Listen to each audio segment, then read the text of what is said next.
What did I tell you last week? What did I tell you last week? When Sami Zayn won that battle royal, I was like, he is going to be a lamb to the slaughter, and in 7 days, somebody's going to walk into the ring and basically kill him. And I've never been so upset to be right. Hello, my name is Simon Mellor from WhatCulture. Thank you for joining me as always. And it is the review show for WWE SmackDown, also known as Ups and Downs. And when you are done here, I think you should go check out another video that's here on WhatCulture Wrestling, known as the Chase Wrestling Edition, which is basically that quiz that you may have seen, but we did it in the world of the grappling. And if I do say so myself, it's pretty damn good. And maybe I won. Maybe I also lost. There's only one way to find out. But for now, let's up those downs.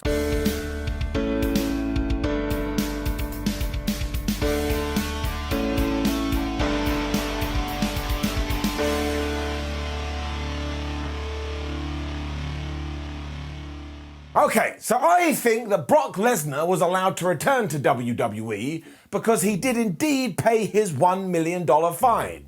Or at least that's what Michael Cole said, I think. But the Beast was out to start SmackDown, and just as he was about to tell us how he did get around all of this, he, of course, was interrupted by Sami Zayn, that old chestnut. And we should all start doing this in our real life. So the tax man comes round to my house and says, Simon, why haven't you paid your taxes? And at that moment, a marching band just comes crashing through, and I go, ha ha, and I run away. I mean, there's a lot of holes in that story, but if it could happen in WWE, it could happen to me. Zayn was great here, though, and this is absolutely the level he should be at, but of course, he was treated like a joke. Brock Lesnar was all, only been away for a few weeks, and you're telling me that you are the #1 contender? I don't even know who you are. Let's not pretend this isn't how WWE officials think. Zayn then promised after he does defeat Roman Reigns at the Day 1 pay-per-view, he will allow Brock to be the first contender for his brand new spangly gold. And do you know what Brock did? He grabbed Sami Zayn by the wrist and he twisted it so much, Sami said, okay, Brock, I'm so sorry. I'll do what you want, which is challenging Roman Reigns later on tonight. So again, see above, any other guy in this position would have had to have a gun put to their head like, you better change your mind, for them to actually change their mind. But when it came to Sami Zayn, that was enough. Brock then promised he would be by Sami Zayn's side later, and while I really would prefer it if we treated Sami a little bit more seriously, he is so terrific in no matter what he is given, and I really like this new version of Brock. I think it makes him more interesting than he's been in ages, and that's why I'm going to give it an up. But don't worry, we are going to talk more about this later. At one point, I swear as well that Brock threatened to eat Sami Zayn, and I thought about it, and that's not something I want to see on my TV. Sami was then in the back trying to worm his way out of this, talking to Sonya Deville when Brock Lesnar turned up again, so he was like, okay, I'll do it. And I've come up with a great plan for these two, because they did work well together. We should have a tag team between Sami Zayn and Brock Lesnar, with the big overarching question being, how can they coexist? Next up too was Sasha Banks versus Shayna Baszler. And honestly, maybe one day, sound like I'm repeating myself, WWE will actually push Shayna Baszler properly, but even still, what a flubbing good match. They got some time as well, which is always appreciated. And as Shayna was coming to the ring, and we were told, oh my gosh, she kicked Nia Jax out of WWE and she kicked Eva Marie out of WWE, Pat McAfee called it the future endeavored kick. Now, I don't know how I feel about that, but if anybody was going to get away with it, it was Pat. It was Baszler looking for the Kirifuda clutch at first, so Sasha Banks was like, well, no, I don't want this to happen. So she hit a Meteora off the apron, and then they were just trading all of these submissions. And at one point, Shayna slammed Sasha Banks with this running knee, and Banks sold it like she had been shot. She knows how to react to a move. Sasha is also getting cheers from the crowd now, so she actually has turned into a babyface while doing absolutely nothing, but I suppose that meant it work, so good for you, WWE. And of course, this match ended with the most devastating move in all the sports entertainment, the surprise roll-up. Because Baszler had been focusing on a bunch of gut busters throughout this, but she went to one too many. Sasha Banks has it scouted. She did hit the most devastating move in all the sports entertainment, and she got the 1, 2, 3. And that was that, and we just cut to something else. But I had a very enjoyable 8 to 10 minutes. Then found out that Adam Pearce wasn't going to be here for the evening because he was chatting to Sonya Deville on the phone, where he said, well, I didn't lift Brock Lesnar's suspension, so who did? And put your hands up if you don't think we're ever going to find out. My hand stays up. Drew McIntyre also popped in here and he was all like, oh man, I'm so mad about that Battle Royal last week. And Sonya Deville put the blame on Adam Pearce's shoulders. So I bet it turns out Sonya brought Brock back to the WWE. And while she's like super duper bad, Adam Pearce is just like a little bit bad. It was then time for some happy talk, and ironically, this actually does make me happy. I just think Baron Corbin and Madcap Moss are excellent goofs. I'm giving it up. They did chat about the fact that Corbin had thrown Madcap out of the Battle Royal last week, and for a split second, Mr. Moss looked like he was really pissed off before he went and started cackling again. But that's what I think we should do with these two. Over the next few weeks, be it Madcap Moss or Baron Corbin, every now and then there should just be a look of pure rage on their faces, so you kind of have this every now and then psycho moment when one of them looks like a loon.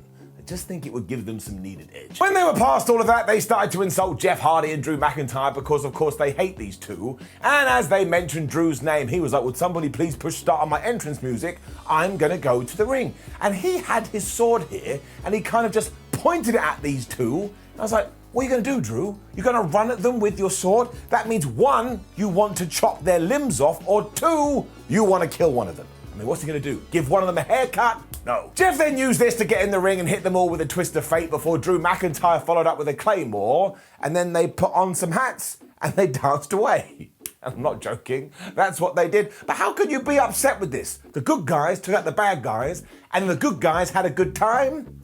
I mean, when you break it right down, that's all wrestling is meant to be. Angel and Humberto then beat the Viking Raiders in less than 2 minutes. And do you remember when Eric and Ivar were absolutely smashing it down in NXT?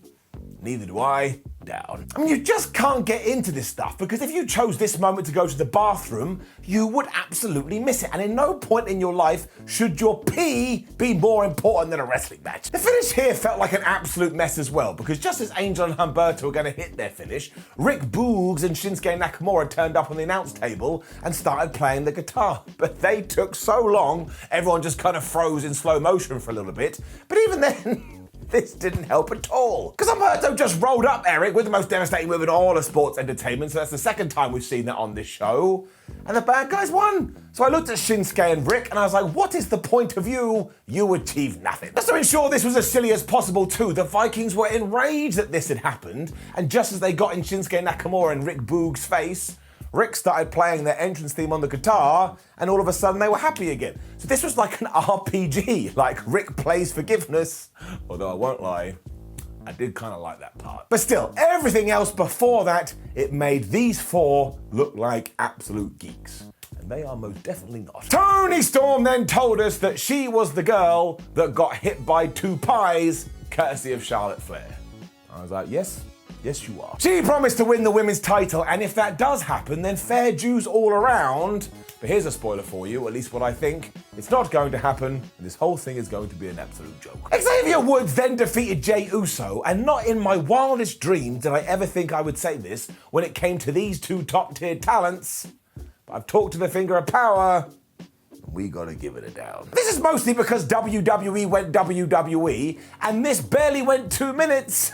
And then it ended in a disqualification. Now, there was a very nice bit beforehand after the Usos had gone, Sami Zayn, Brock Lesnar, you're a couple of goose because we're absolutely manipulated by Roman Reigns. Because Xavier came out and said, you may have broken my crown, but you can't take down my royal kingdom because look who's back with me right now, blah, blah, blah. And it was Kofi Kingston.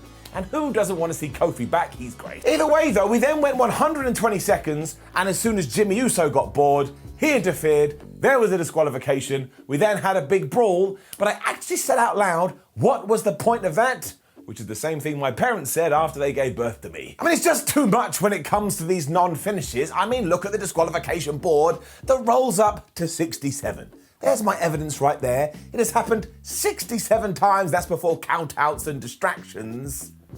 Sometimes it just gets a bit long in the tooth. Roman was then backstage with Paul Heyman, and he's now gone back to his whole, I don't know what's going on, because of course Brock Lesnar is back on SmackDown, but Paul Heyman doesn't seem to have any information. He then promised that he would smash both Brock and Sami Zayn, and it was at this moment when I was like, well, 50% of that statement is definitely true, and I don't think it's going to come in the form of the Beast. It also seems like the New Day are going to take on the Usos for the tag team titles at the Day 1 pay-per-view. And I have absolutely no idea why, but they are. Because Xavier Woods and Kofi Kingston were in the back with Kayla Braxton, and they just told us this. So I was like, okay, I appreciate the information.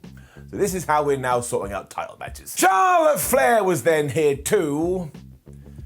And she also just wanted to talk about pies. Honestly. I mean, you'd think she had decapitated Toni Storm the way she was going on about this, and she even said, while you can wash off the pies, you can't wash off the embarrassment. This is what I was doing when I was watching.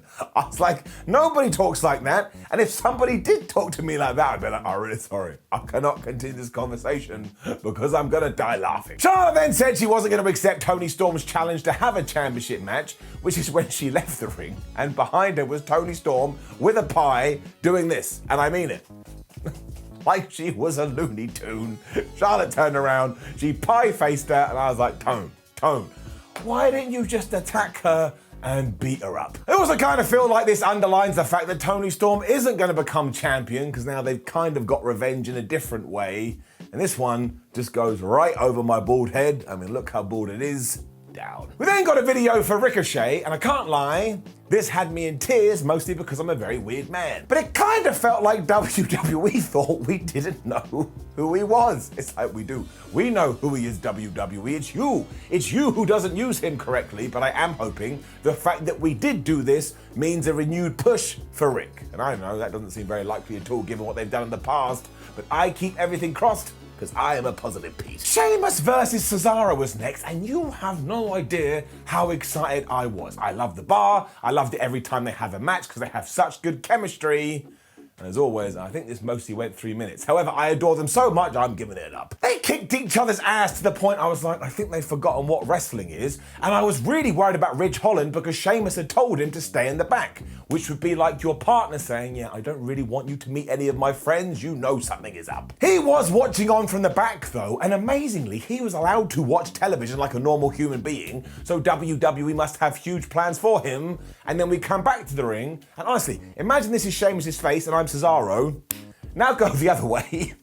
They were absolutely murking each other. As it was the Swiss Superman in the ring though, WWE doesn't feel the need to do shenanigan finishes. So after they'd yelled at each other like, you used to be my brother, I hate you, how dare you ruin my life, Sheamus just bro kicked him and he got the 1, 2, 3. However, I would always take a clean finish because it works so much better. And if WWE had given them a solid 10 minutes, I probably would have been doing backflips. This was good. Naomi then found Sonya Deville in the back and said, you are ruining my life because anytime I do something good, you are trying to kill my glow.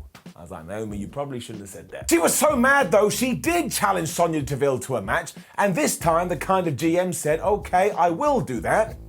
And then she slapped Naomi right around the face. Now, Naomi just went, rah, rather than attack her back, but I suppose you could spin it as, well, she's an authority figure, and she may fire Naomi. But we are going to get that, I presume, at the Day 1 pay-per-view. And honestly, just let Naomi win, and then give her a big old push. Sami Zayn was then murdered. And I don't mean to tie this back into the intro, but what did I tell you? It was also doubly weird because he came out before half the segments I have just talked about, and he must have been waiting in the ring for a good 20 minutes. But as soon as he did come out and get on the microphone, he was then interrupted by Brock Lesnar, and he made the terrible mistake because he was like, Brock, you want to face me at the Day 1 pay-per-view because look at your record against Roman Reigns. You basically always lose. This is when Lesnar just lost his mind, and honestly, he kicked the crap out of him so badly. If you looked off into the distance, you could see that kid from The Simpsons going, stop, he's already dead. And he was such a mess afterwards, Lesnar just picked him up and rested him in the corner like you were watching Weekend at Bernie's. This allowed Reigns then to just walk to the ring and in around about 15 seconds, spear him, apply the guillotine, and get the win. So the Bloodline's entrance went longer than our main event on SmackDown.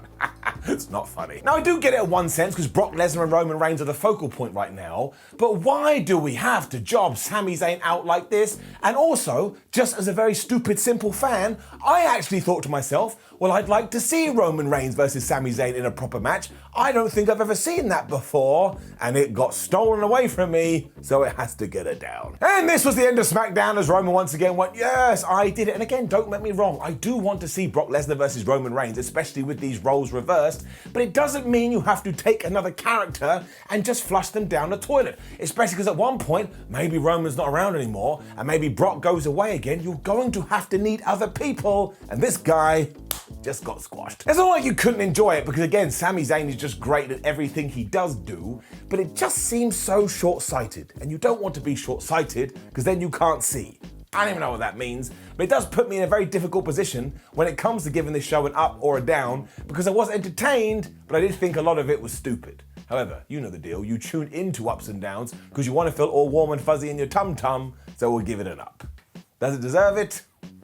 Probably not. Now, please leave a comment below and let us know what you thought about last night's episode of SmackDown. Like the video, share the video, and subscribe. Head over to WhatCulture.com, read articles. Make sure you follow us on social media. And we've already talked about this. Go watch videos, especially our version of The Chase, and see how well you do, and then come and tell me. My name is Simon WhatCulture. Make sure you have a good weekend. Make sure you watch AEW Rampage ups and downs as well. I have asked a lot of you today, but know that I love you, and hopefully that makes it all right. Goodbye.